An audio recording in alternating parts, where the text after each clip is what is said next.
Wayanad DCC ട്രഷററുടെയും മകന്റെയും മരണത്തിലെ ദുരൂഹത നീക്കാൻ വിശദമായ അന്വേഷണത്തിനൊരുങ്ങി പോലീസ്. പാർട്ടിക്കുള്ളിലോ പുറത്തോ പ്രശ്നങ്ങൾ ഉള്ളതായി അറിയില്ലെന്നാണ് കോൺഗ്രസ് വിശദീകരണം. സുൽത്താൻ ബത്തേരി സഹകരണ ബാങ്ക് നിയമന വിവാദത്തിന് വിജയന്റെ മരണവുമായി ബന്ധമുണ്ടോ എന്ന് പോലീസ് പരിശോധിക്കും.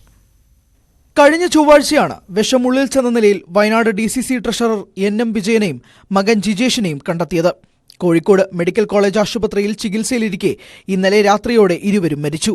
പോസ്റ്റ്മോർട്ടത്തിന് ശേഷം കോൺഗ്രസ് നേതാക്കൾ ഏറ്റുവാങ്ങി മൃതദേഹം വയനാട്ടിലേക്ക് കൊണ്ടുപോയി. ജീവനൊടുക്കാനായി വിജയനെയും മകനെയും പ്രേരിപ്പിച്ച കാരണങ്ങളിൽ യാതൊരു വ്യക്തതയുമില്ലെന്ന് ടി സിദ്ദിഖ് എം.എൽ.എ. പറഞ്ഞു.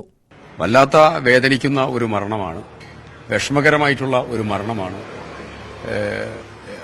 അതിന്റെ കാര്യങ്ങളെക്കുറിച്ച് വ്യക്തമായ ഒരു ബോധ്യം ഇല്ലാത്തതായിട്ടുള്ള ഒരു സാഹചര്യമാണ്. വ്യക്തിപരമായിട്ടുള്ള പ്രയാസങ്ങളും വിഷമങ്ങളും എന്തെങ്കിലും ഉണ്ടായോ എന്നുള്ളത് പരിശോധിച്ചതിന് ശേഷം പറയാം. സംഭവത്തിൽ പോലീസ് വിശദമായ അന്വേഷണം ആരംഭിച്ചിട്ടുണ്ട്. വിജയന്റെ വീട്ടിൽ പരിശോധന നടത്തിയെങ്കിലും ആത്മഹത്യാക്കുറിപ്പുകൾ കണ്ടെത്തിയില്ല. വയനാട്ടിലെ കോൺഗ്രസ് നേതാക്കളിൽ പ്രമുഖനായിരുന്ന വിജയൻ നീണ്ടകാലം സുൽത്താൻ ബത്തേരി ഗ്രാമപഞ്ചായത്ത് പ്രസിഡന്റായിരുന്നു.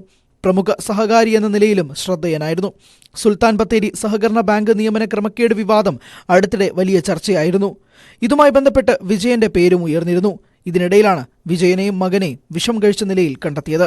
ഇരുവരുടെയും മരണത്തിന്റെ പശ്ചാത്തലത്തിൽ ഇക്കാര്യങ്ങളും സമഗ്രമായി അന്വേഷിക്കാനുള്ള ഒരുക്കത്തിലാണ് പോലീസ്. ന്യൂസ് 18 കോഴിക്കോട്. എൻ.എം. വിജയന്റെ മരണത്തിൽ ഏത് അന്വേഷണവും നടത്താമെന്ന് പ്രതിപക്ഷ നേതാവ് വി.ഡി. സതീശൻ.